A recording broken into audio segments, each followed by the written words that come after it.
What's going on, everybody? Just make sure everybody gets in. Sorry for that little interference. We're about to get the show started in just a moment. Just letting a few of y'all chime on in as we get ready for this edition. Hope everybody's doing all right this evening, and we're gonna have a lot of fun. We're gonna talk some Titans.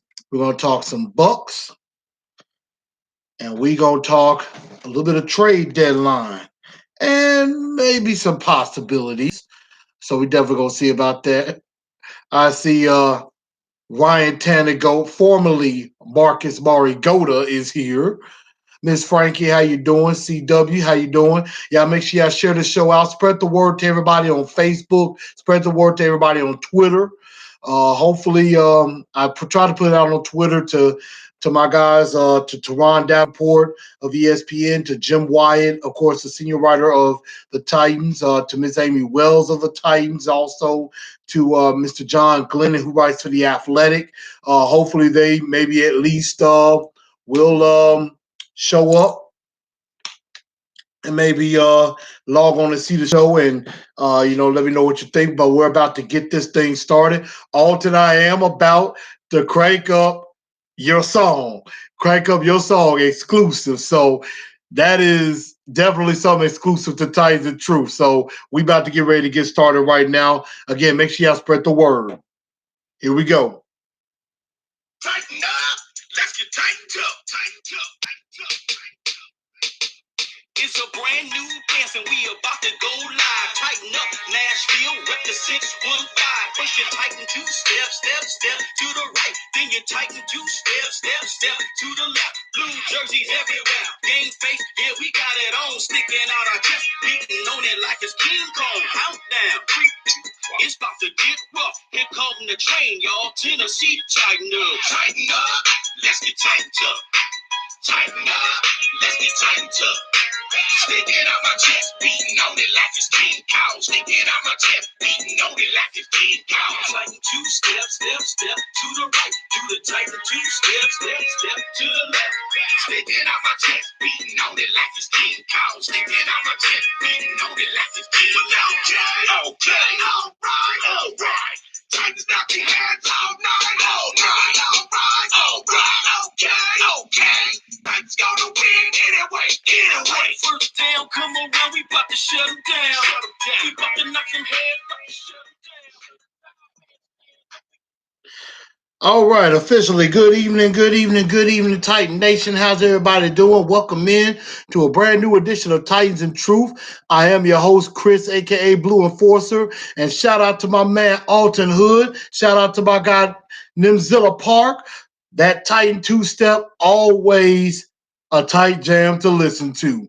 Always love it because we all tighten up and we tighten tough. That much is a fact. I see some people are filing in now. I see Miss Margarita is here. How you doing? CW saying Jefferson looked like a bigger version of Warren Sapp. He did look great. We're going to talk a little bit about that and everything. James Sally, how's it going? So, welcome into the show. I hope everybody's having a good day. I apologize. I did not do our show regularly timed yesterday. Yesterday, of course, was my wife's 35th birthday. So, decided we wanted to have dinner and wanted to, make sure it was special. So was not able to do the show yesterday. So that is why we're doing a makeup show today to cover that, because I was not going to let the week go by without our regularly scheduled program that is now in progress. So Titans and Truth is here, and let's go ahead and get right into some news that's going on. It's just been it was a great time Sunday. I hate I was not there at Nissan Stadium personally, but I want to give a shout out to my homies, the Titans fan club of Memphis. Of course, I got to hang out with them. If you're in Memphis and you happen to be not able to watch a game on Sunday, if you're not at the stadium, or if you're in Memphis at any time during the season and there's a game on Sunday, come to Mr. P's Buffalo Wings. That's out on Hacks Cross. In East Memphis in the Collierville area. If you need some information, I'll tell you more about it. It's a great group of people there. Shout out to my man Larry Garman, my frat brother Blue Fi, who is the president of that fan club. If y'all need if y'all want some jerseys, whether it's customized or anything like that, definitely check out with my lady Miss Tracy Price. She is cool. She knows how to get that taken care of for you. So definitely need some customized gear. She could definitely help you with that. But I'd had a great time. I felt like I was there. I felt like I was there the way that this game was going. It was giving me a heart attack the whole time, but hey, everything went great. We got the win. We got the job done. Um, I know the environment was loud. I could feel it through the television. And believe me, our fan club, we were loud too. We were definitely loud and we were definitely proud as the game was going on. We were cheering. We were upset if anything went bad. And when that last fumble happened, we celebrated. We turned up like never before. It was incredible. Had a great time. So shout out to the Titans fan club of Memphis. But let's go ahead and get into the news of the day that has been for the last couple of days, and that is this whole thing about Tom Brady. Of course, before Monday Night Football, before the Jets Patriots game, Adam Schefter was talking about Golden Boy. Y'all know how much I hate talking about TB12. I hate talking about him, but this is some big news, and it's kind of gotten back to the Nashville area, to the Tennessee area. Adam Schefter, of course, mentioned how Golden Boy put his house up for sale. Excuse me. Also, his trainer has put his house up for sale as well, and how his contract is set up to where it could be voided after the end of the season, which means he could become a free agent at some point. And so, of course, before the 2020 season will begin, he will be turning 43. And he's always said he wanted to play until he's 45. So when Adam Schefter put that together, of course, some things kind of popped into maybe where if he decided to leave the cheating Patriots, where would he end up going? And a lot of talk, especially in Nashville, came back to possibly the Titans. Of course, they were here with the joint practices with the Titans back in the summer during the preseason. And of course, there are a lot of Patriot connections with the Titans, of course, with Mike Vrabel being the head coach, with John Robinson being the general manager. You have a couple of players, Malcolm Butler, Logan Ryan, Dion Lewis, which, of course, we'll talk about him later. And, there's a big-time championship defense. You got some good weapons here. Could the Titans possibly be a spot for Golden Boy to show up and play his last few years? Now, hearing this is my thought. It would be both intriguing to me personally. Now, I'm going to talk about me personally, and I'll get to y'all comments in just a moment. To me personally, it would be both somewhat intriguing and both agonizingly painful at the same time. Most of you know how much I have a disdain for Tom Brady. I highly dislike the guy. I mean, even though I am a Michigan Wolverine fan, some I am not a Tom Brady fan, never have been, never will be. So I mean, if that were to ever happen, which I'm gonna say is less than 5% chance it does happen, I think he's gonna stay with the Patriots for good. Because I mean, you know, even if again, let me reset. It's less than 5% chance it's going to happen. I don't think he goes anywhere. I think he's going to stay and retire with the Patriots. I don't think he's going anywhere. And what I was trying to get to is him selling his house, Trainer selling his house could be, yeah, that means they might be moving somewhere else in the Boston area. It could be nothing, but it could be something. We don't know. We don't know. Now, and again, and I will say this as well. If it was like Jason LaCanfora or Jason Cole or some of these other so-called beat writers, for all these big station national pundits that was coming out with this information, I would probably be like, please, I don't believe none of that. That's a bunch of crap. But this is Adam Schefter we're talking about.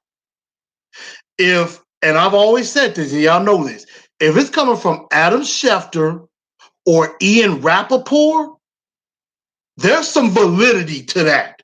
Now, if it's like, and no disrespect to Chris Mortensen or Ed Warder or Gil Brandt or anything like that, because I know those are some big time insiders as well. But I take those guys with a small bit of grain of salt. With Jason LaCanfora, I don't believe jack he ever says, because when does he ever get an inside report right? But if it's Adam Schefter or Ian Rappaport telling this news, you got to think there possibly could be some truth to that. That there could actually be some truth to that, and there is some validity to what they're talking about. Again, this could be nothing. It could be something. I don't think it's going to happen. I don't think he leaves New England because, it's too perfect of a situation up there. They're winning Super Bowl, blah, blah, blah. I hate that. But I just don't see it happening. If it were to happen and Tom Brady came to Tennessee of all places, and I don't mean to disrespect my own team. Hey, like I said, we got a championship defense. We have good weapons. I think he could thrive. He has people he knows here. I think Giselle would love Nashville, without a doubt. But it would be, for me personally, both intriguing and painful at the same time. But I want to hear what y'all think about this. Do y'all, from a scale of 1 to 10, 10 being like, oh yeah, Tom Brady will be in two-tone blue, 0, absolutely not. What do y'all think of this? Do y'all think there is a chance Tom Brady leaves the Patriots and would actually consider coming to the Titans? I want to hear what y'all think about that. I'm going to go back and read some other comments. Of course, CW talking about some free agent possibilities. I could definitely see that. We'll talk about that later. It's Titan says I may have to stop by and get some wings. They do have some good wings and chicken tenders. I had some of the chicken tenders Sunday, and man, they were good. I had it dipped in honey barbecue and honey gold and I'm telling you, they were good. And I got I think I got like the 10-piece strips, and then I added some fries, and I think I paid like $18 for that. And that's 10, and they were nice size too. They were not small. I think I ended up eating maybe 4 or 5 of them, and then I took the rest to work the next day. So they're good size. I will definitely tell you that. Joseph says, I love that touchdown toss, Ryan to Derrick Henry. Simmons had a good debut. Great work by Jarrell in the game-winning fumble. Yep. CW said, I almost had a heart attack. Was so into it, watching on the standing goal line stand, watching on TV. I think we all were. What up, Belvis? Let's see. I'm making sure I get some of everybody. Isaiah, what's up? What's up with you? Welcome in. Welcome in. Let's see. CW said, why would he want to leave the Patriots? He's doing nothing but winning. Hey, I hear what you're saying. I'm just going by what I've been hearing with Adam Schefter. I don't think he's going anywhere either. That's why I'm not really jumping at it, but it could be intriguing if it happens. I'll just wait and see. I won't probably say anything until something like that does happen, but not exactly sure. Let's see. Skull Rebel, what's up with you, sir? Let's see. Ryan says, reminds me of Peyton Manning going to the Broncos. Yeah, that kind of does. Um, that kind of does. Let's see. CW says Rivers is a free agent too. Yeah, I did see that, but I mean, until something like that changes, I think a lot of those guys like Breeze, like Rivers, I think they're going to stay with their teams. And so I think they stay with their teams pretty much. James Todd says Adam does work for ESPN. That's true. He does. And ESPN does screw up a lot. But again, Adam Schefter is their top insider. Like, he has big time connections inside. And usually, I would say about 90% of the time, when Adam Schefter is reporting something, it is usually falls on accurate. It is usually dead on. He is rarely wrong with his information. He is rarely wrong with his reports. He makes sure that to verify that information before he puts it out. Adam Schefter's the best. Him and Ian Rappaport are the best. Best of the best. The top two. Again, like I said, if it's Ed Warder, Chris Mortensen, I take it with a little grain of salt. If it's Jason Lockenford, I don't believe Jackie says or anything like that. But if it's Adam Schefter or Ian Rappaport, those are the two best guys. Anytime they say something, 9 times out of 10, they are on. They are right. That much is true. Let's see. James says, I see him retiring after this year along with Bill. I don't know. He's saying that he wants to play until 45, unless Giselle says something different. He said he wants to play until 45. He's 42 now. Let's see. Ryan Tenego says a 3. Belvis says 4. Dash Steve said Brady's like 100 years old. I'm good. Let's see. Belvis says we'll finally put to rest Belichick Brady debate. Who's the cause of them being successful? That is true. That would definitely answer that question. CW said, I would like to see Phillip Rivers win a 2 Bowl on the Titans. I mean, Phillip Rivers is a good quarterback, is a really, really good quarterback. Borderline Hall of Famer. But do you think at this point in time he could lead us to a Super Bowl? I mean, he had good weapons in San Diego. He couldn't, and, he couldn't solve our defense, and our defense is one of the best. Now, if it was Tampa Bay and Phillip Rivers were playing against them, I think he slices them apart. But, I mean, would he make that much of a difference? I don't know. I mean, Phillip Rivers is great. I think he would.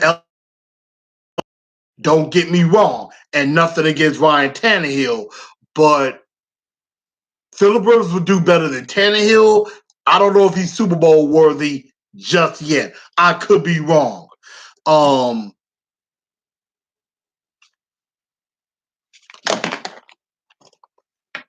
Sorry about that. Joseph basically says Tom Brady becoming a Titan is like Vince McMahon's song, "No Chance in Hell."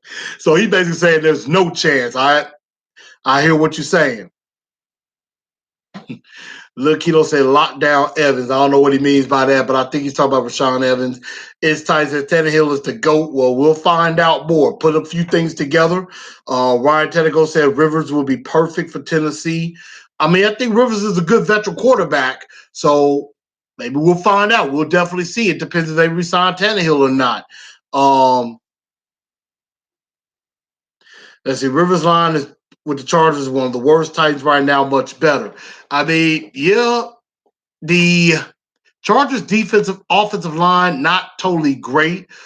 Even though we didn't get a bunch of sacks, we were getting penetration. We were definitely getting penetration. Phillip Rivers was just getting the ball off.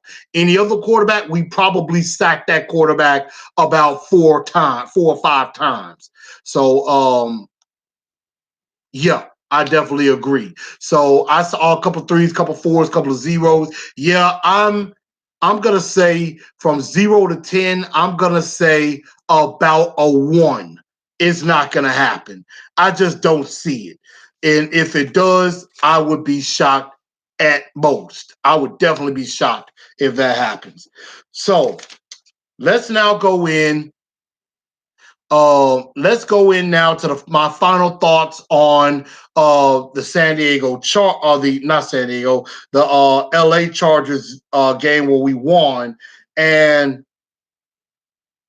I just gotta say, Big Jeff Simmons, that boy's a man amongst boys. That dude did work.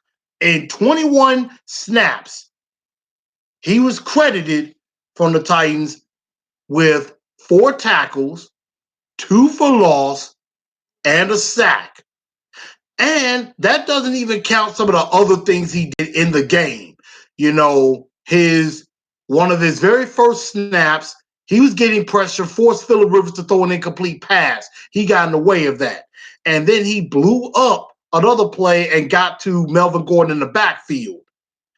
And he was very, very instrumental in the goal line stand. It was Simmons who got so much penetration, he forced Melvin Gordon to change the trajectory of where he was running, and that got Woodyard the chance to strip the ball in case he recovers it at the end. So Jeffrey Simmons was a big reason why that goal line stand was successful. He was a huge reason for that. And so right now, Jeffrey Simmons was worth the wait. He was worth bringing it up. This dude, right now, off of his first game, looks like money. Look like money, smell like money. J-Rob might have hit a jackpot. Now, we're going to see going forward, does this continue? And I would say we keep limited to him to about 25, maybe 30 snaps a game. You don't want to put too much on him as he's coming back from this injury. But man, what a debut by Big Jeff Simmons. I mean, it was incredible. I loved watching him play. It was I I was too proud. I was glad that he was on the field.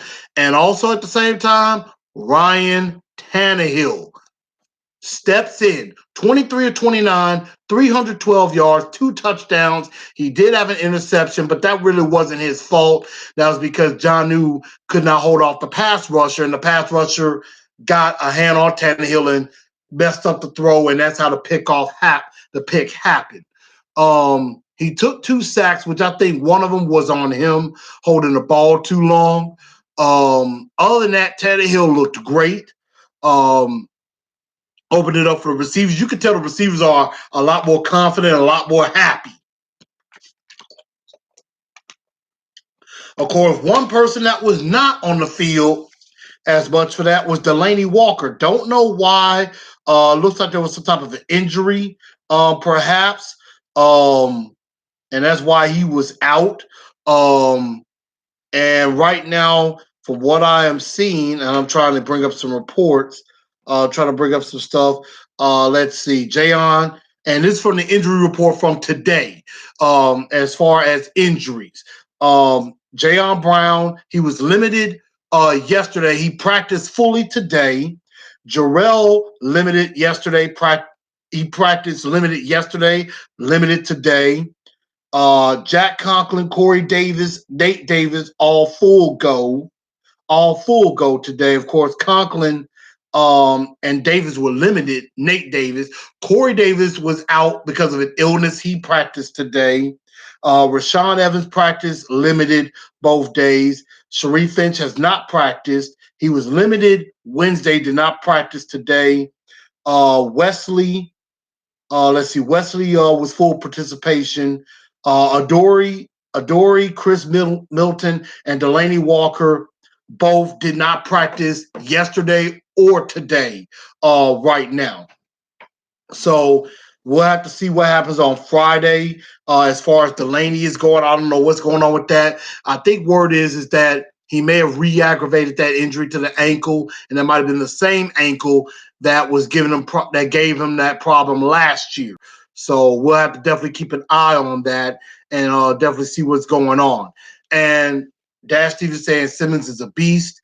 He stepped a lot. He stepped out of a lot of them. Talk about Phillip Rivers, moved up in the pocket. He's very hard to sack. I agree. Phillip Rivers definitely very smart in the pocket. Ryan Tanner go, Montez Sweat who? And that's right, because I said that on Jared and the GM on Monday. I called in, we was talking about that. And most of you know, if you're watching my draft coverage from back in April, I was banging the table. I'm like, Montez Sweat is staring you in the face. Draft this guy. Draft Montez Sweat. It's the smart move. Apparently, J Rob knows a whole lot more than me because he didn't draft Montez Sweat. And right now it's looking like that is a great decision. Simmons already has a sack. Montez Sweat has played the whole year and only has 1.5 sacks in 6 games. Simmons has 1 sack in 1 game already. So Montez Sweat the only most of the time we see him is on the Old Spice commercials. So that's the only time we're seeing him. Let's see. CW said, did you hear that he put up better numbers in 1 game? Yeah, I have seen some of that thing. Quentin Williams, Christian Wilkins, Ed Oliver in all 7. Yes, I did see some of those stats. Excuse me. That I think he has more tackles. He has like more tackles for loss than all of those guys. I think he has right around the same number of sacks as some of them have. And I cannot remember the other ones, but I did see some information about that. Like he's doing better than Quentin Williams, Ed Oliver, Christian Wilkins, all of those guys, Cleveland Farrell, all those guys, and they were picked ahead of him. And he's doing better in 1 game than they have the whole season. I have seen that. CW said everywhere he lined up, offensive linemen were flying backwards. And that was the thing I did see too. They did not just line up Jeffrey Simmons in the middle. Like they had him lined up everywhere. They had him lined up on the left side at end. They had him lined up in the middle. They had him lined up in the middle on the right. They had him lined up at end on the right. So they moved him all over the place, which I think is great because then that way no one lineman can say, okay, I've been on him all day. I know what he might do. He's all over the line, and they can use his versatility, and I do like that. Ryan Tedder said, shout out to Jonnu and Corey Davis. Yeah, Jonnu, that 3rd and 14 catch and run, I did like that, and that catch on the first of the game, but Jonnu needs to block better. He needs to block a little bit better. That much is a fact, but I did like some of his catches. Let's see. Dash Stevens says it's time to pick my brain. We about to get to that. Yeah, Jefferson attacking Phillip Rivers. I did like that. So, P. Hicks saying, I've been hearing we might trade Dion for Kenyon Drake. I want to know where you've been hearing that from. Now, I know there's been some interest. I heard there's been some interest at the Titans having Kenyon Drake. That might be the best case scenario that they just trade straight up. We'll definitely see.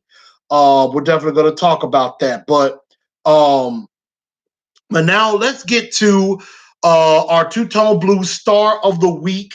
And there are quite a few nominations that could definitely go around.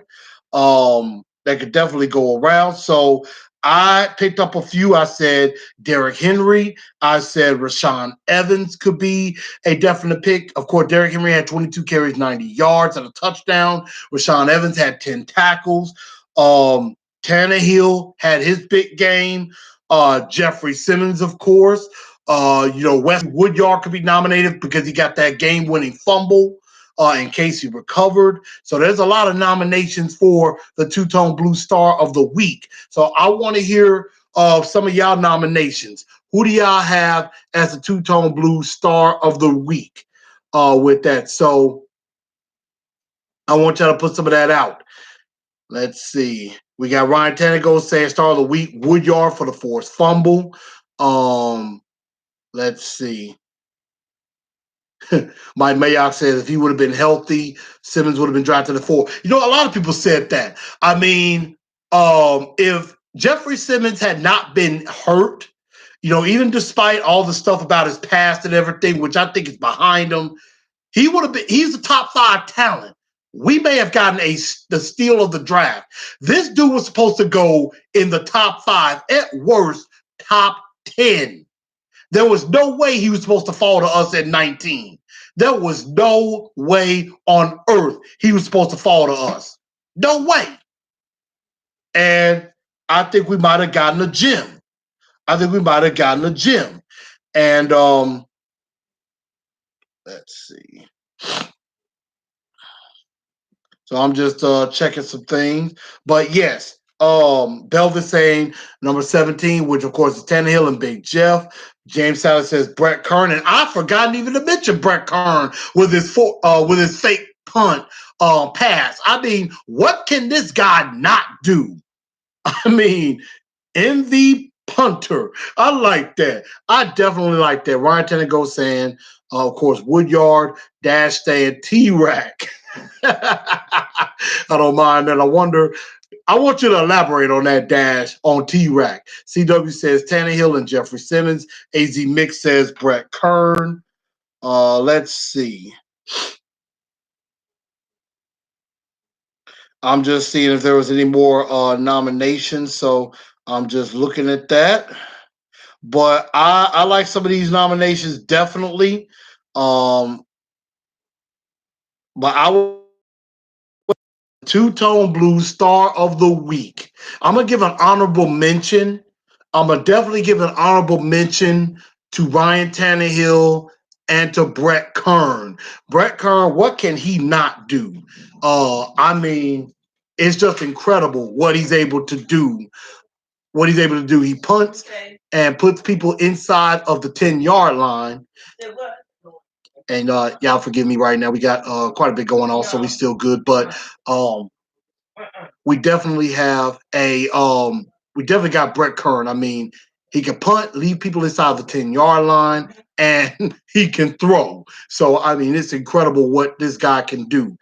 And definitely Woodyard with the strip fumble. I gotta put him in there with Ryan Tannehill. But I gotta say the Two-Tone Blues Star of the Week has to be none other than 98 Big Jeff Simmons.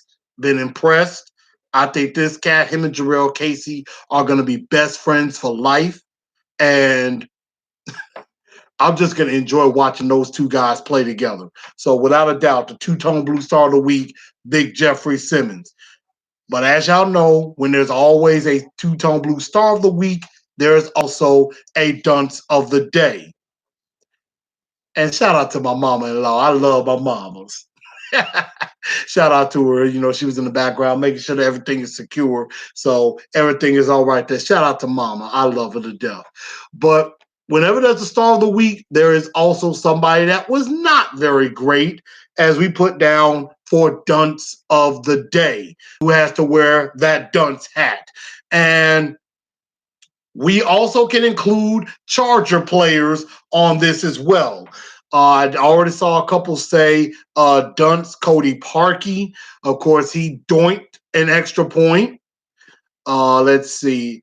Ryan Tannehill saying Mike Vrabel almost costing us the game, which that was a big deal. I do agree. Isaiah saying the same thing. Belvis saying Cody Parkey double doink. Um, let's see. Oh, Ryan Tannehill, star of the week, Mariota, and all the Mariota fanboys. Oh, let's not just keep barking on Mariota right now. Don't kick him while he's down. I kind of have a little sympathy for him at the moment. But yeah, definitely with that. Actually gonna go with the refs. Ryan Tannehill said the officiating was horrible. I definitely do agree with that. Also, I put in a nominee for Melvin Gordon of the LA Chargers. I mean, he fumbled three times. He fumbled three times in that game. He fumbled on an earlier drive. I think it was Logan Ryan stripped the fumble, and Kamale Correa, all he had to do was fall on it. We could have had possession. I think they ended up getting a field goal out of that. If Kamale Correa falls on that, we got the ball. And then also on the goal line stand, Melvin Gordon fumbled twice. He fumbled twice. And on the last play. So I definitely got to put Melvin Gordon as an honorable mention, without a doubt.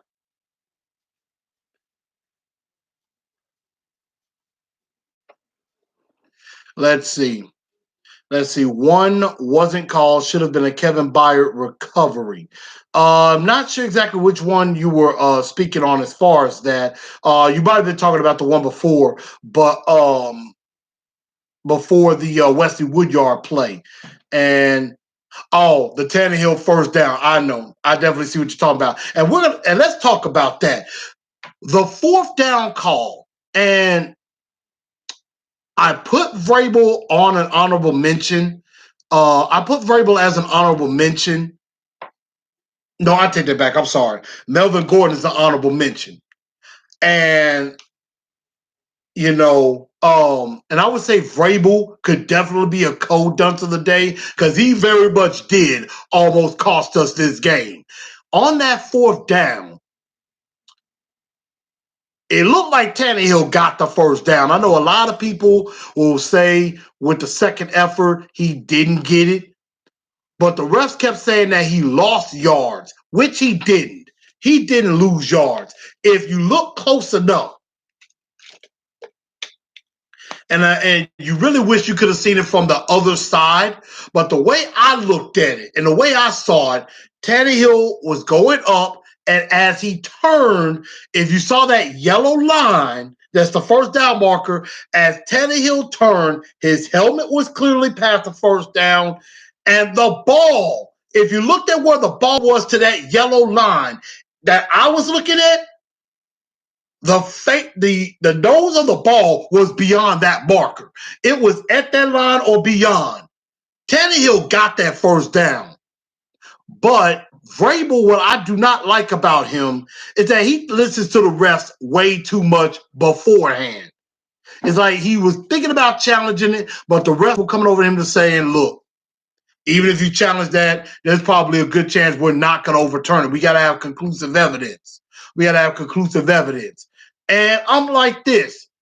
You should at least try. You never know. They might look at it deeper and see, okay, he did get the first down. First down Titans. Or they may say, you know what? We looked at every possible angle. It's inconclusive. We don't have enough evidence to overturn it. I'm like this, at least try.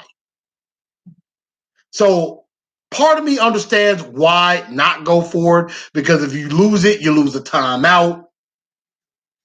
And then, of course, we ended up taking a timeout later in the game to avoid a 10-second runoff. So if something happened where they scored a touchdown and then we had to drive back down the field with 37 seconds to go, we only got one timeout left instead of at least two timeouts to work with. So I slightly understand the reasoning. I still would have challenged and gave it a try. I still would have challenged it. But I do agree the refs should get some honorable mention because there's no way he lost yards on that particular play. No way at all. But the refs ended up doing a pretty good job at the end of the game as far as, showing that, hey, number one, Eckler didn't get in. His butt hit the ground before the ball crossed the plane. And then Melvin Gordon was losing the ball a little bit, but he was down before he crossed. And then, of course, the ball coming out. Any other normal situation, they would have called touchdown on Melvin Gordon, and we would have lost the game. But the refs did recover and do a good job at the very, very end. So I'm not going to kill the refs on that. Dad Steve says, Dunce of the day, the ghost that Sam Darnold saw. You know what? I didn't even think about that. That's actually good because they got Sam Darnold mic'd up during the game with the Patriots, and he kept saying, man, I'm seeing ghost out here. I'm seeing ghost. And that's something that Marcus Mariota kind of suffers with. Both of them were seeing pass rushes that weren't there. And you can't be productive if you're seeing ghosts of pass rushers that are not there, that don't exist. That's kind of funny to me that they caught that. So, I mean, that is definitely funny. I like that nomination, but Correa wanted to pick up the ball and run with it, just fall on it. Had my hands on my head, just like Butler dropped an INT. Now, yeah, Butler dropped 2 INTs. Butler should have had 2 picks in the game. Now, the first one, I believe, was on third down near the goal line, and Butler had a beat on it, and I think Butler was already gone downfield. Butler, he's seeing it. He's already down the sideline, pick 6. He was already gone the other direction, pick 6, and he didn't catch it. His eyes were already, with the ball in his hands, gone, pick 6, touchdown. And so that's where that happened there. But that second one, he should have brought that one in too. Butler should have had 2 picks in that game, without a doubt. Tanago says, even if he didn't get the first down, he didn't lose yards. I agree with that. Definitely. Isaiah says he should have went under, not pushed through. I can see that. CW, I understand you got to run. I'll see you soon enough. Definitely. So, I appreciate you being around.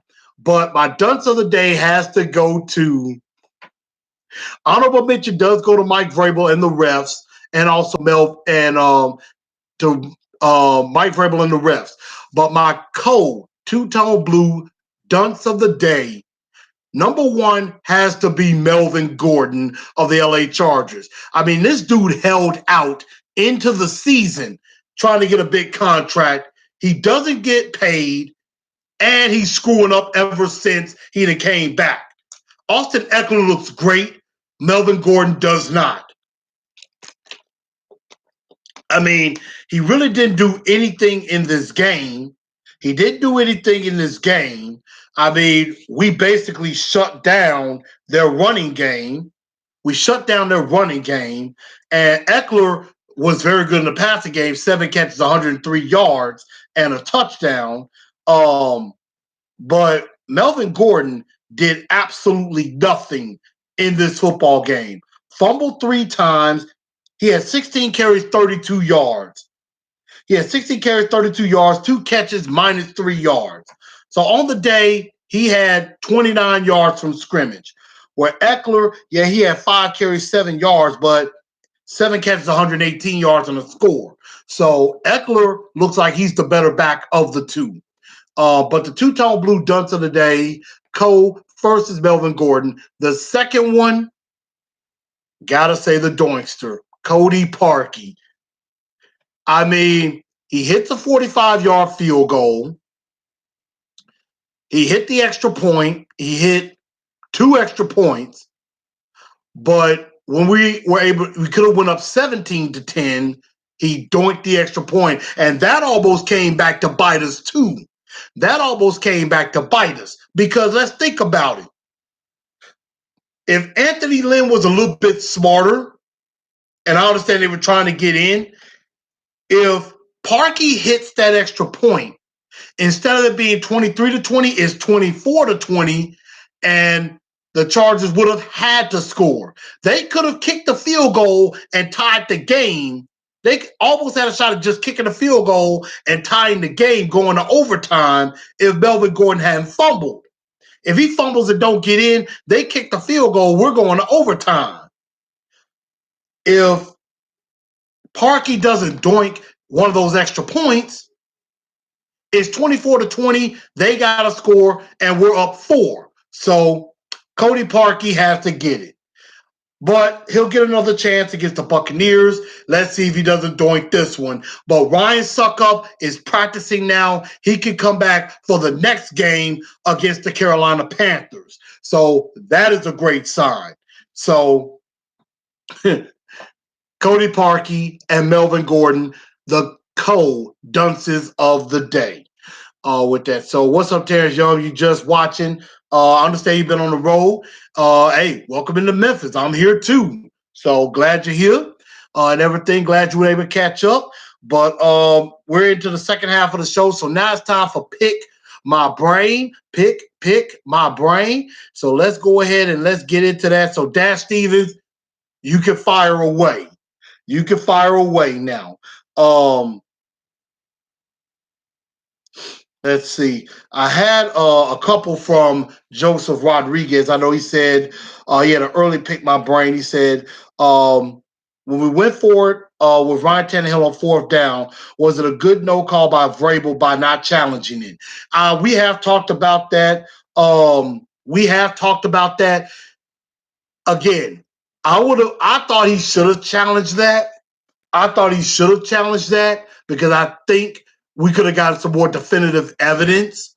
And I think it would have showed that he did get the first down. But I didn't like the fact that he didn't go for it. So with Vrabel, it's sometimes like, damn if you do, damn if you don't with him.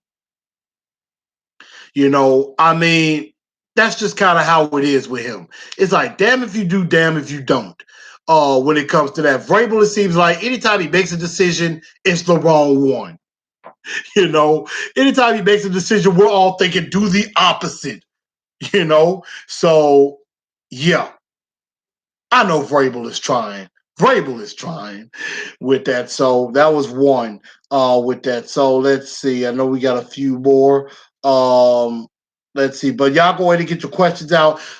Dash Steven says, who is your favorite all-time wrestler? I rock with Bret Hart. Ooh, that's a really good question because I got a few favorites. I mean, right now, I would say in the current WWE, I like Roman Reigns. I like John Cena, obviously. I would say that those two guys are like favorites right now. I'm also a big fan of the Usos. I love the Usos as a tag team. I like the Street Profits. I'm really starting to like Velveteen Dream because I think he's very entertaining in NXT. The dude completely changed his character. He he embraced the Velveteen Dream. When I first heard of the Velveteen Dream, I thought it was just such a stupid name. I'm like, who would name themselves the Velveteen Dream? Really? But I want to say his real name is Patrick Stewart. I remember him from Tough Enough. He has embraced that role and he has made that character just look incredible. I mean, he embraced it. He loves the spotlight. And I mean, the transformation has been just awesome. He has been big on NXT. But I would say favorites of all time.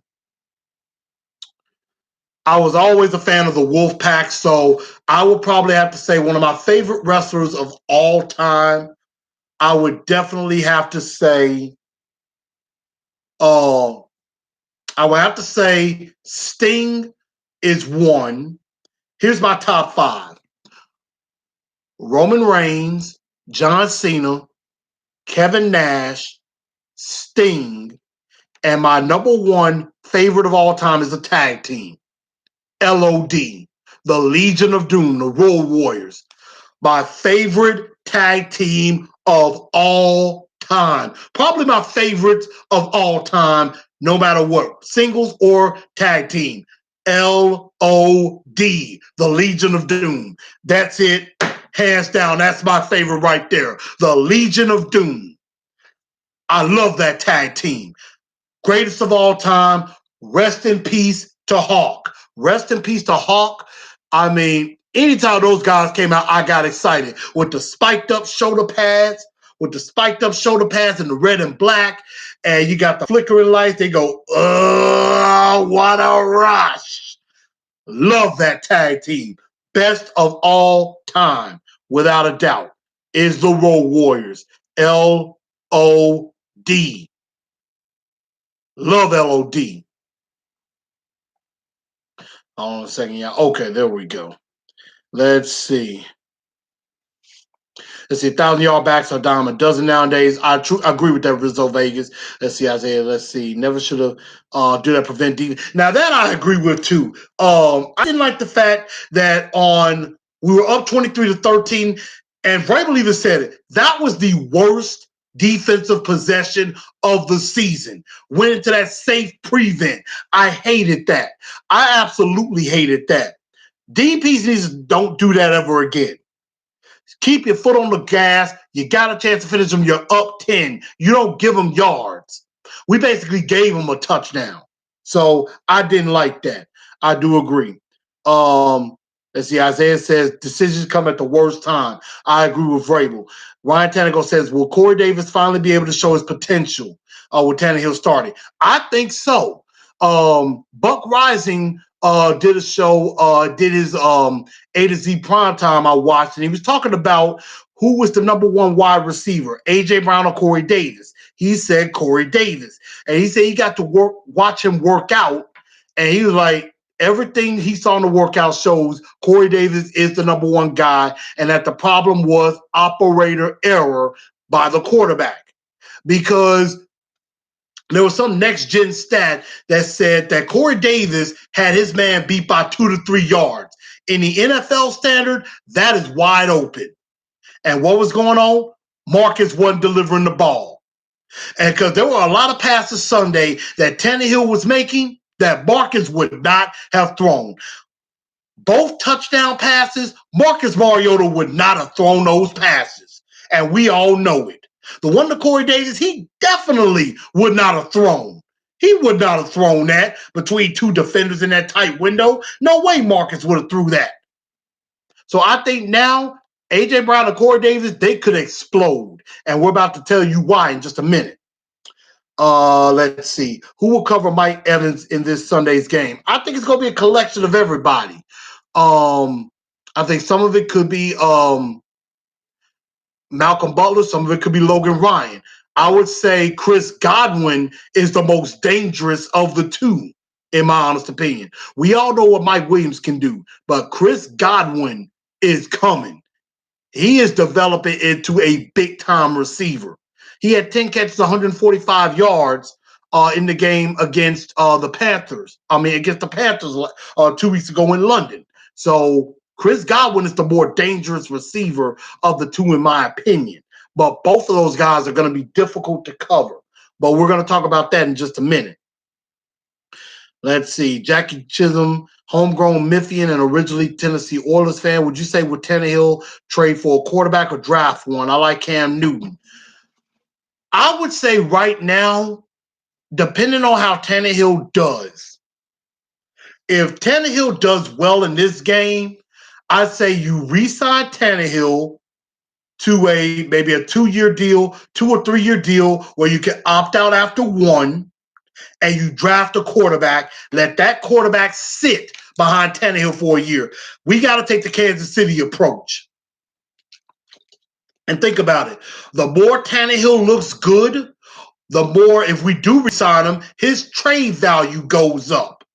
So, again, I say if Tannehill continues to do well, re-sign Tannehill, draft a quarterback. And I think that's going to happen regardless. I think we're drafting a quarterback regardless, in my opinion. And Cam Newton, I think, is past his prime. He gets hurt too much, and he's more of a diva. I'm not particularly a fan of bringing Cam Newton in. No way. Isaiah says, I like the Usos and Ricochet. You know what? I forgot all about Ricochet. And I remember Ricochet back in Lucha Underground and in AAA as Prince Puma.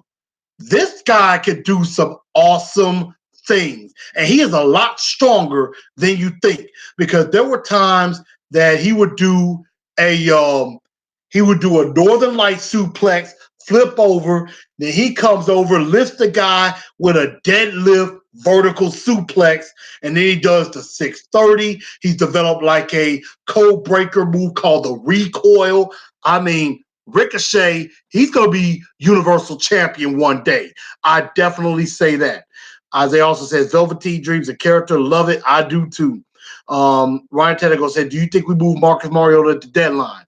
That's something we're going to talk about at the end. We're going to talk about some trade stuff to end the show. So we're definitely going to talk about that. If Tannehill wins the next few games, do you think we should sign him to a long-term deal? Like I said, if Tannehill keeps improving and keeps going, I think we sign him to maybe a 2 or 3 year deal where we can opt out after 1 year. So that way we get a quarterback. And I mean, if he keeps doing well, then hey, the quarterback gets to sit a little bit longer, and that helps him. Maybe like a Brett Favre, Aaron Rodgers type deal, except Tannehill will probably help the next quarterback. SCP says, have you watched AEW? Yes, I have, and I'm very impressed. I haven't watched the last yesterday's episode, so I'm gonna go back and try to watch that on demand. So don't tell me what happened. Gotta get to O-line Crab Leg Winston. Old Crab Leg Winston. Yeah, we're about to get to that. Isaiah Humphries due for a big game. I agree. Tight ends could be an issue. Let's see. Joseph says, of course, he loves Stone Cold, the Rod Hardy Boys, etc. I agree. I like those guys. Defense don't need to jump the gun yet with 10. Definitely don't need to jump the gun. I agree. We need to see some more. Let's see. Got a few more questions. Let's see. I think somebody else had a question as well. Okay. Shane, my boy Shane Alvarado says, will there be at least 3 receivers with 5 catches this upcoming game? Now, let's see. The last game, we had Jonnu had 3, Humphreys had 4, AJ and Corey each had 6. I think that same thing can happen this week. I think either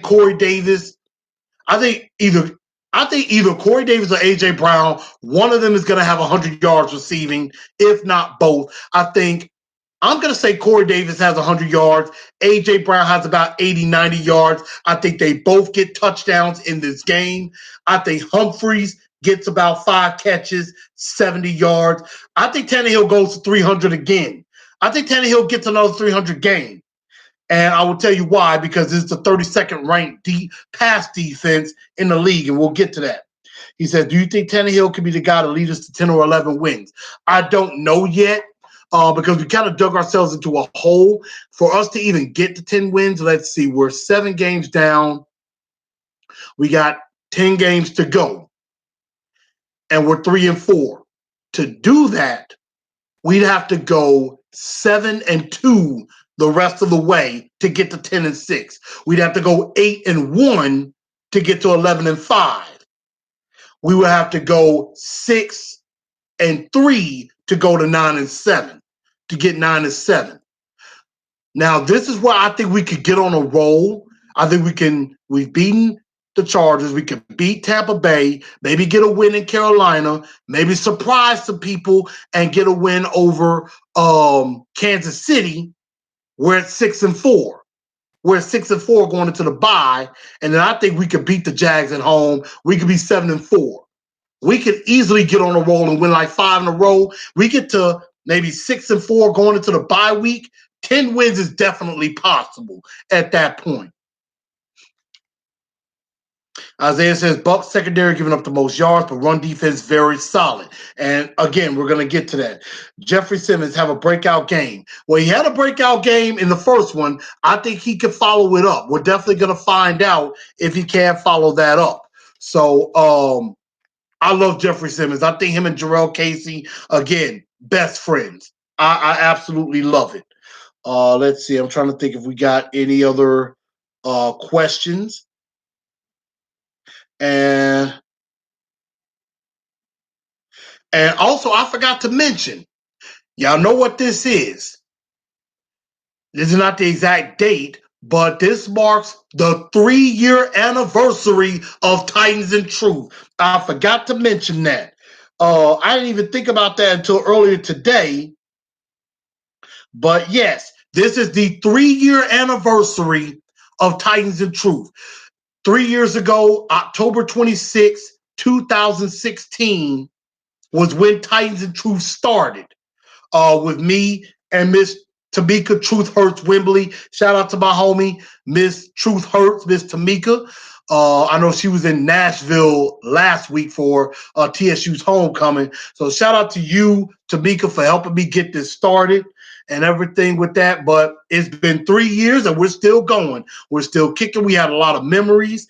As the show go on, I want y'all to give me your best memory of these 3 years. If I know some of y'all are probably new to the show as of last year, some of you have been riding with me since day one. What are some of your favorite memories?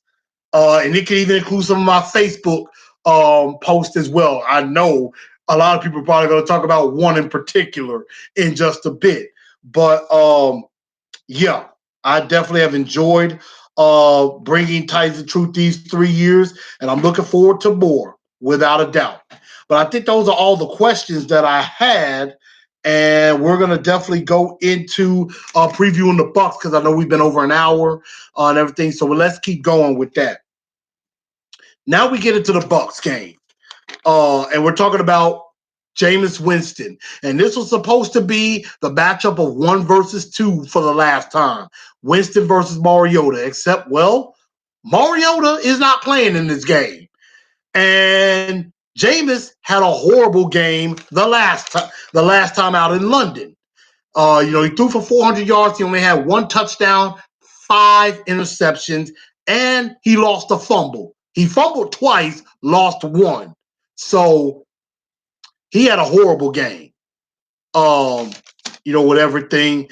But, Jameis likes to throw the ball around. He's got 2 great weapons in Mike Evans and Chris Godwin. We got to be careful of the tight ends, O.J. Howard and Cameron Brate.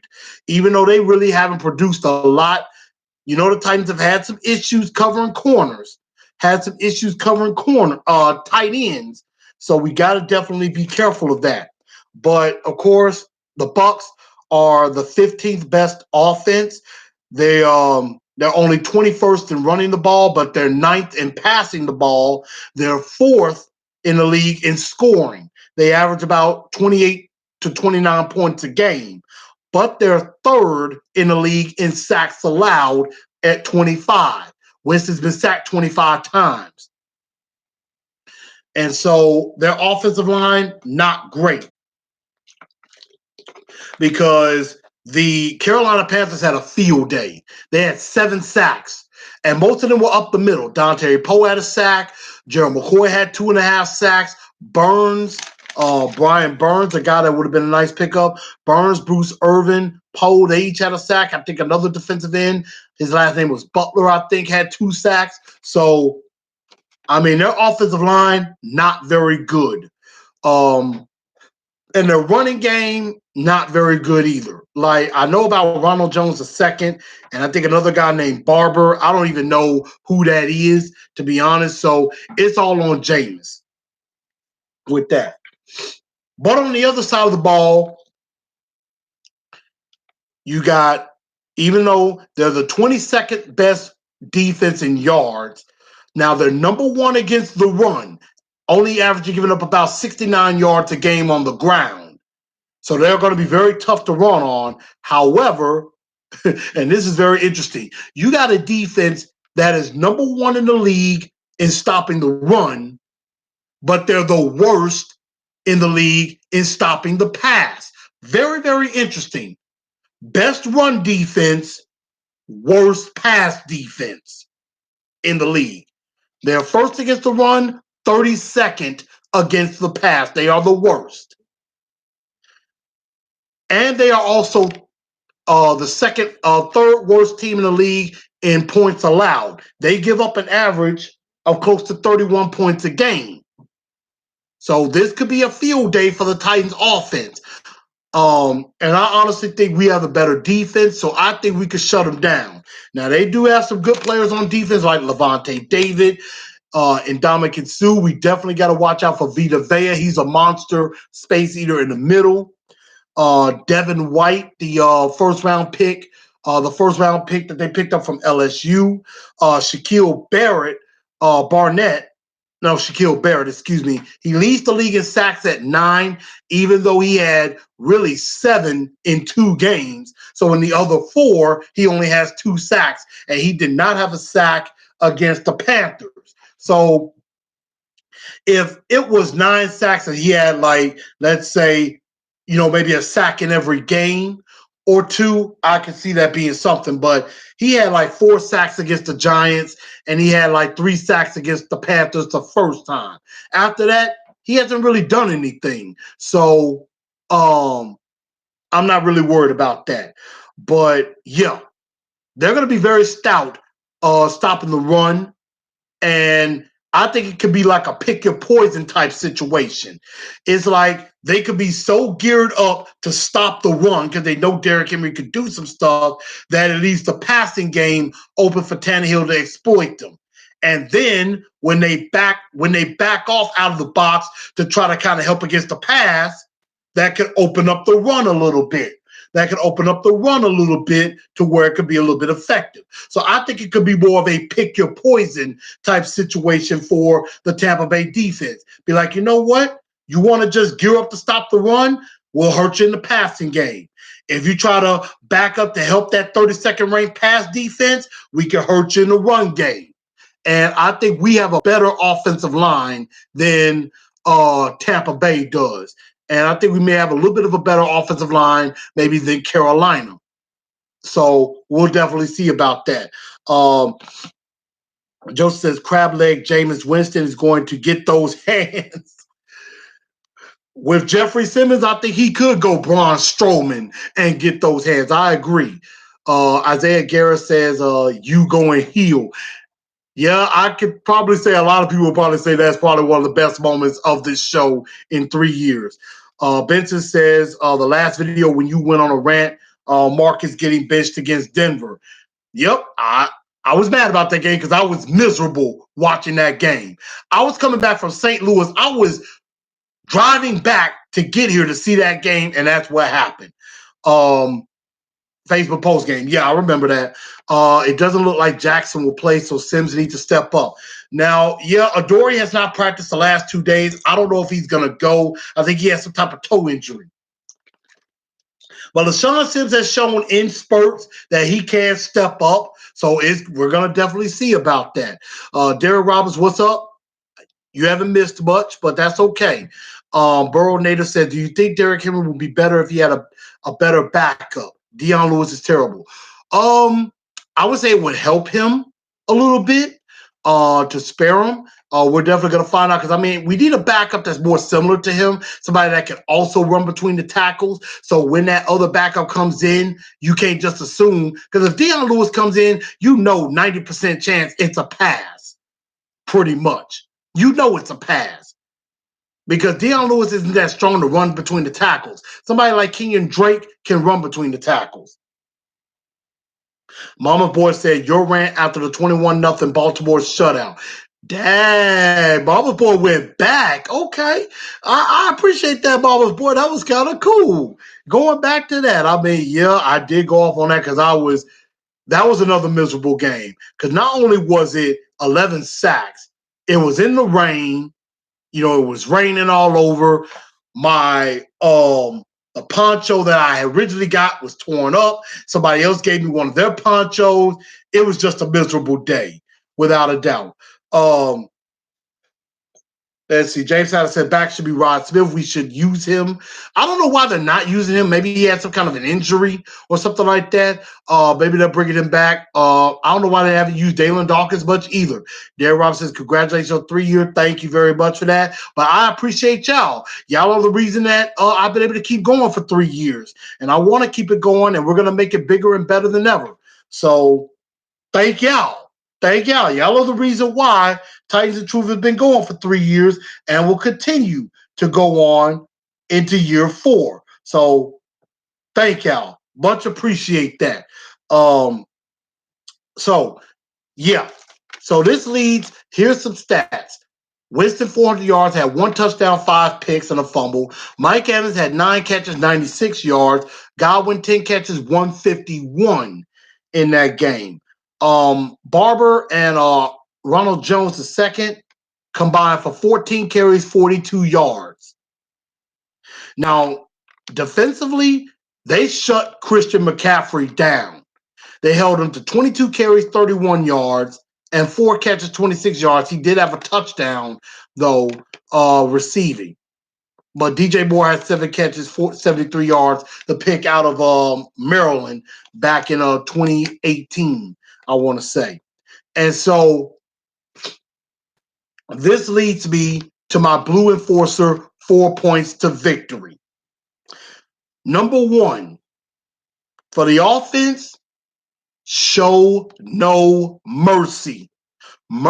As in Cobra Kai, in Karate Kid, what does Sensei Kreese say? And what is Johnny saying in the new series? Mercy is for the weak. We do not train to show mercy. Anybody that's against you is the enemy. Enemies deserve pain. And that is exactly what this Tampa Bay defense deserves. They deserve pain.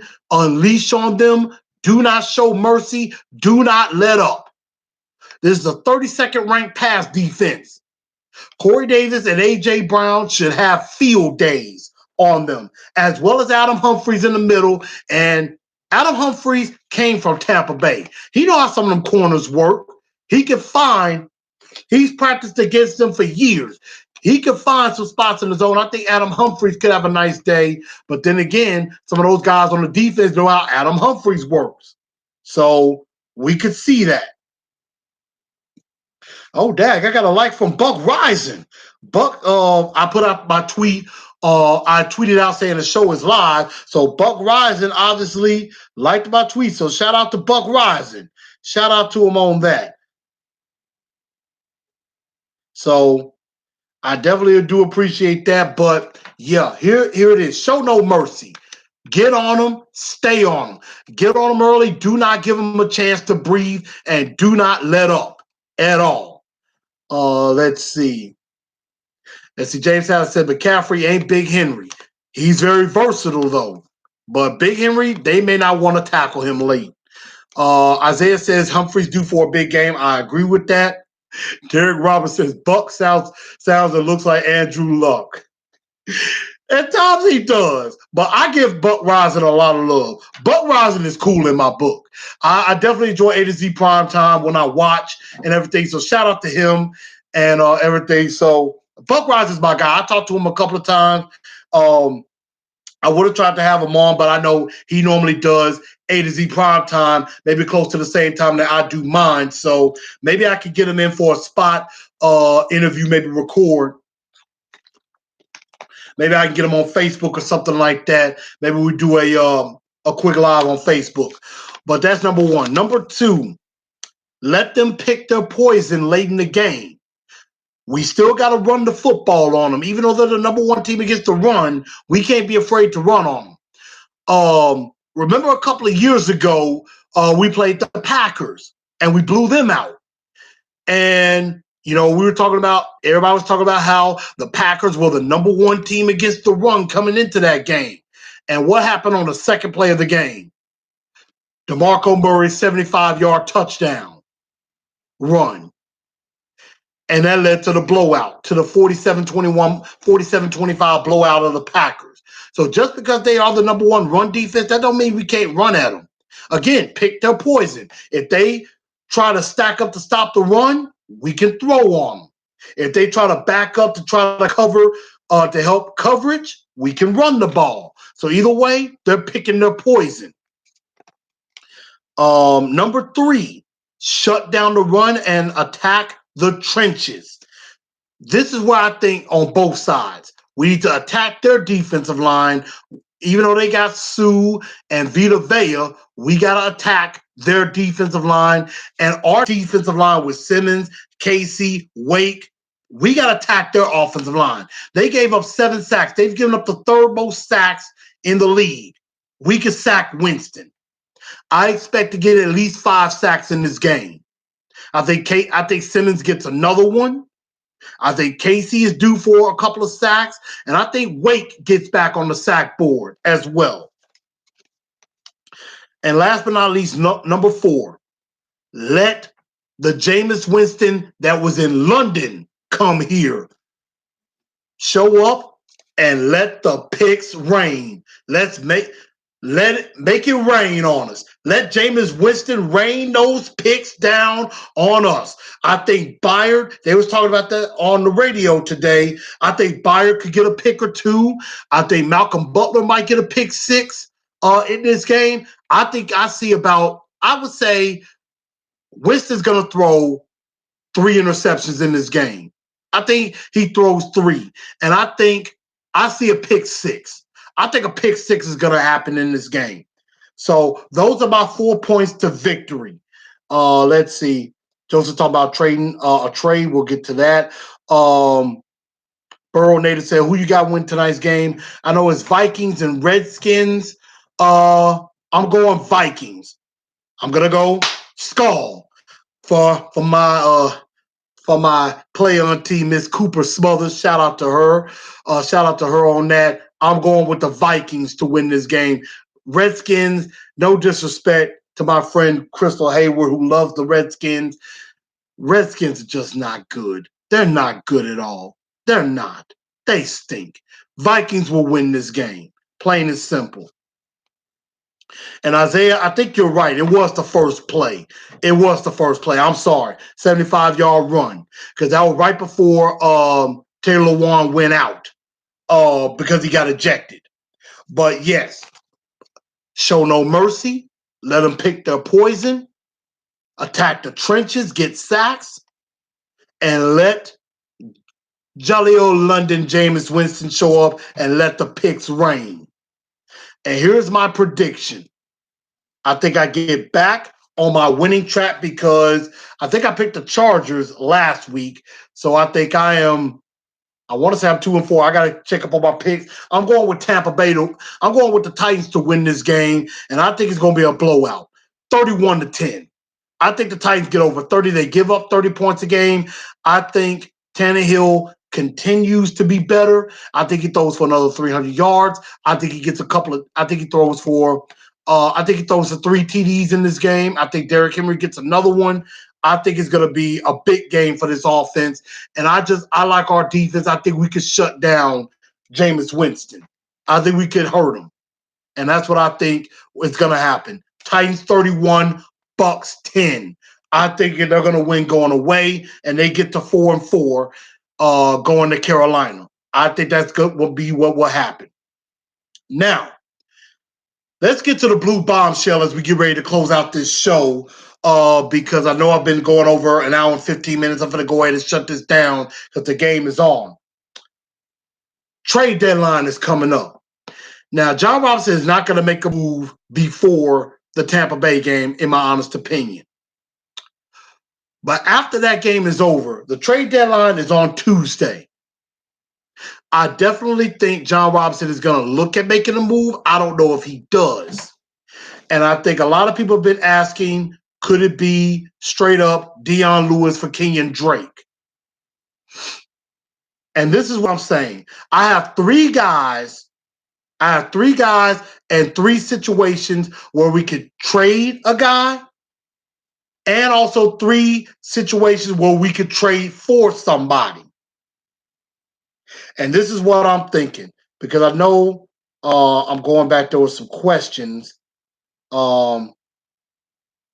Let's see. CW said, I just don't think J-Rob makes a trade until after the Bucs game, and he's got to get rid of Dion Lewis.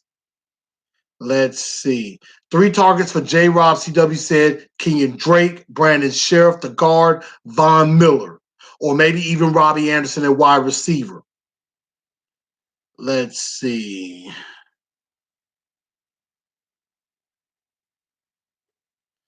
I'm looking at some more because I know there were some questions. I know a lot of guys were talking about Lewis for Drake.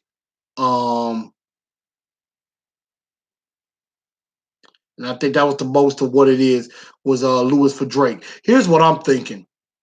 Tighten up low. What's going on? Say, love the work you do. Love to work with you sometime. Tighten up. Hey, I'm down for that. Hit me up on Facebook, TNT Enforcers, or Chris A. Newell, or Instagram at Titans_N_Truth. Hit me up.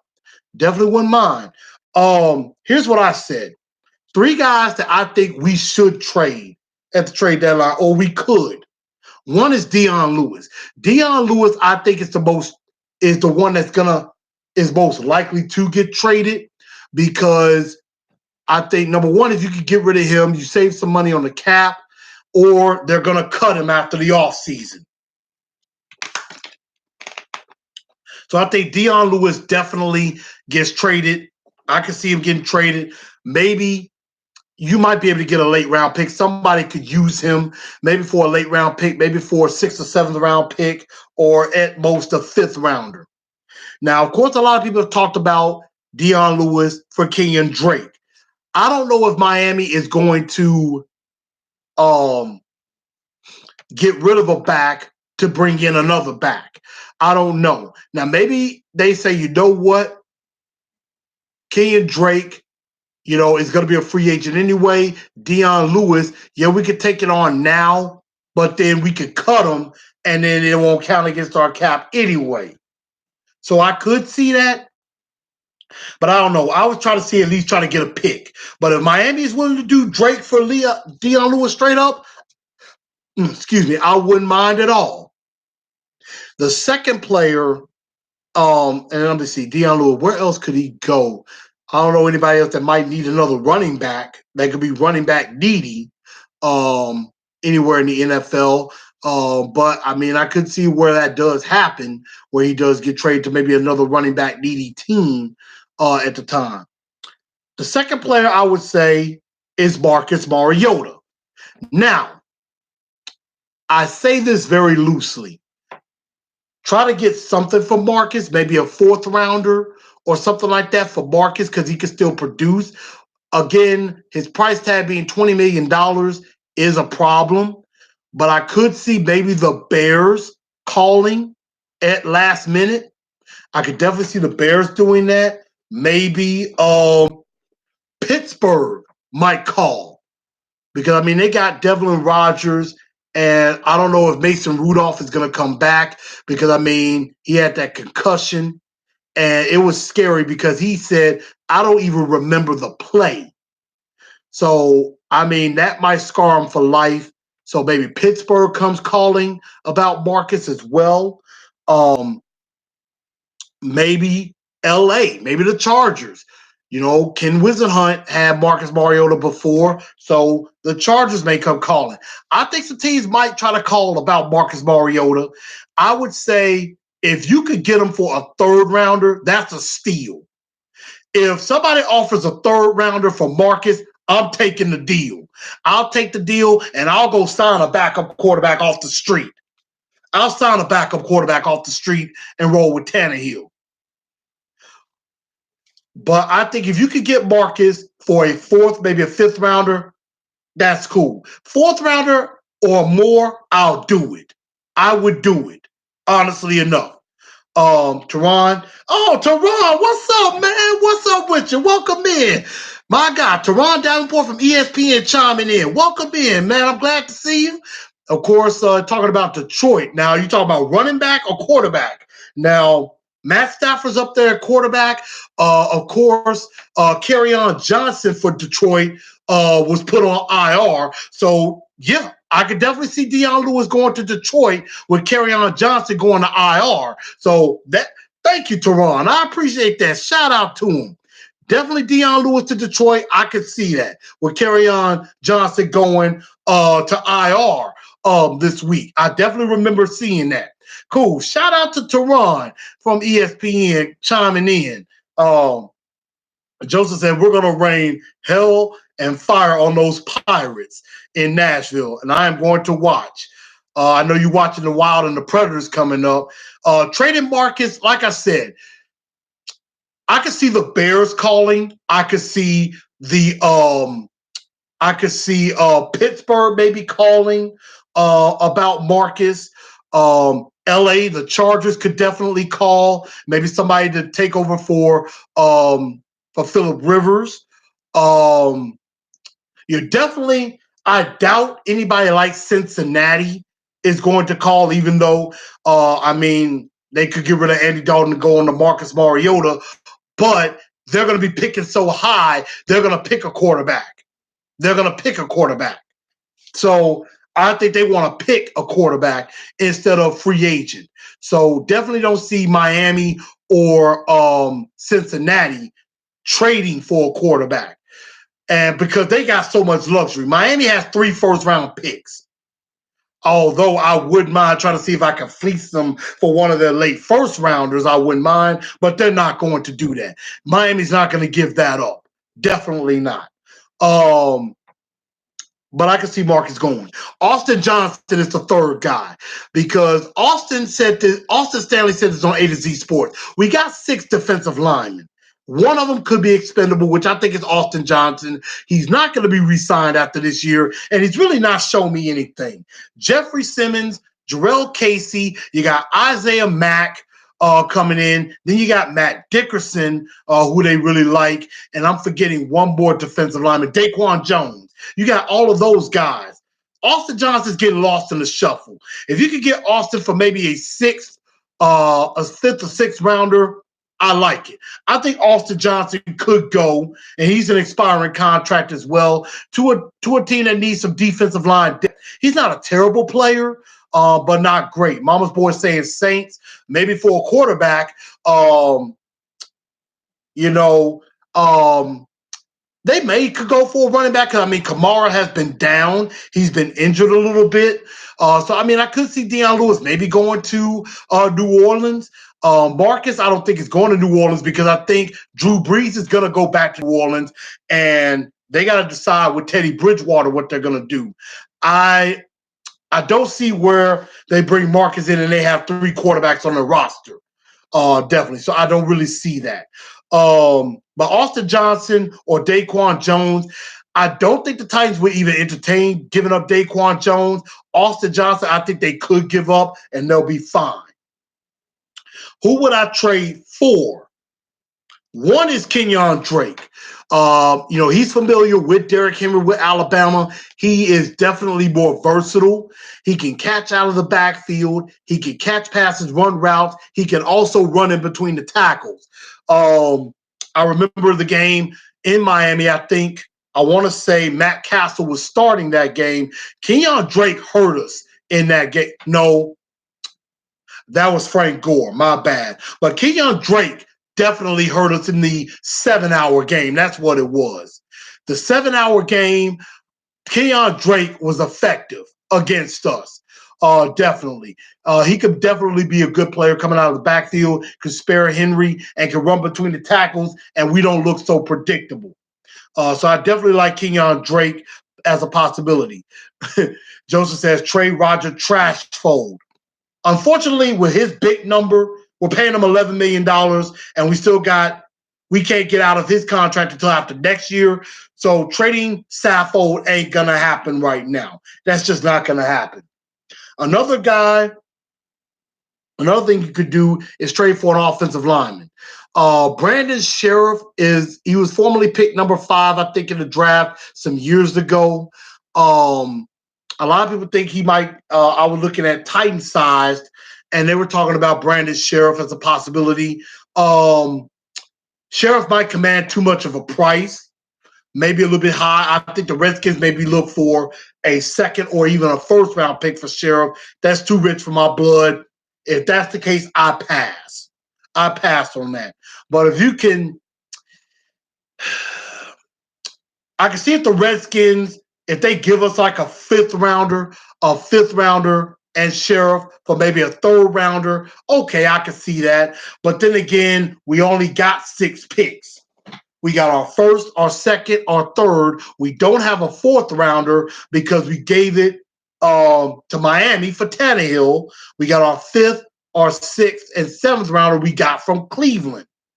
We had 2 7th rounder, but we used 1 to get Brandon Gilbert, and the other 7th rounder is when we traded Taywan Taylor.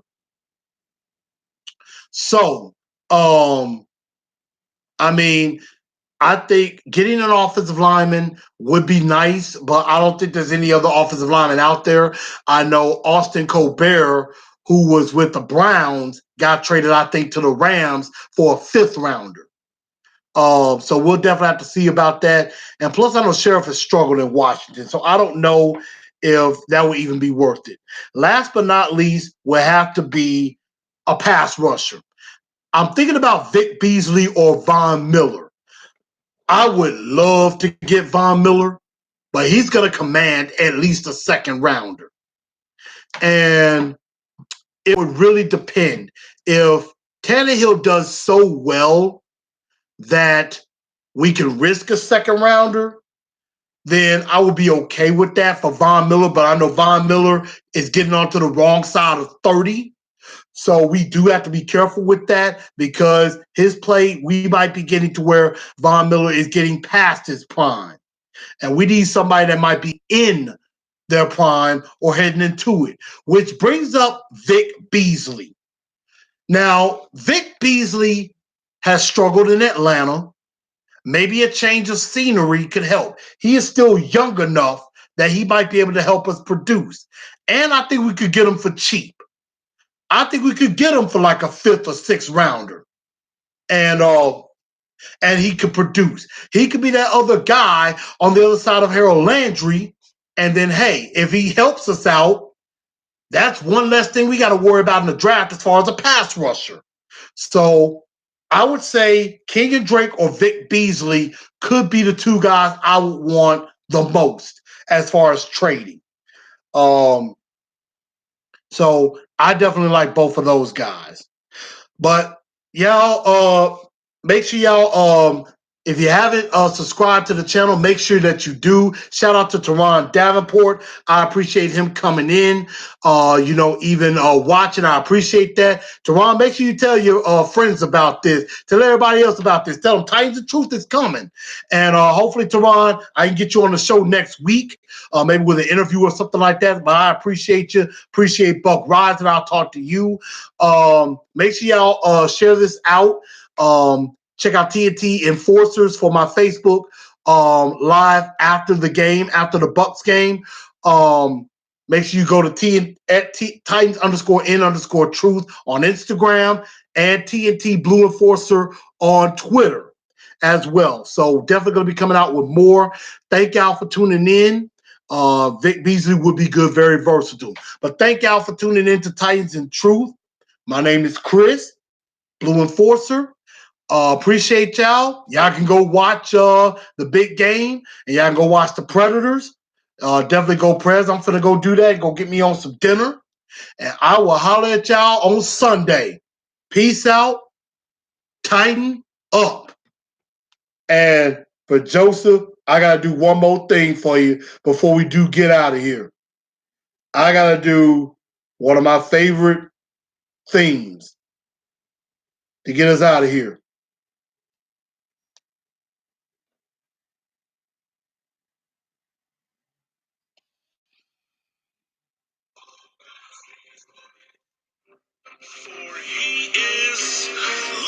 For you, Titans could be this.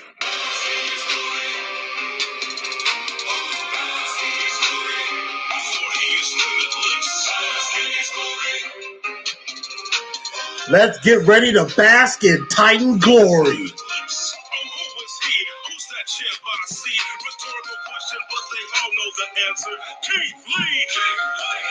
I do not own the rights to this music.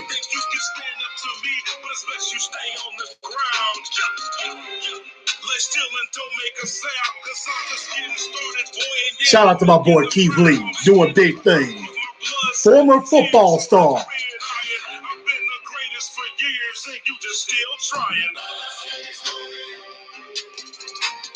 Oh, bask in this glory. Oh, bask in this glory.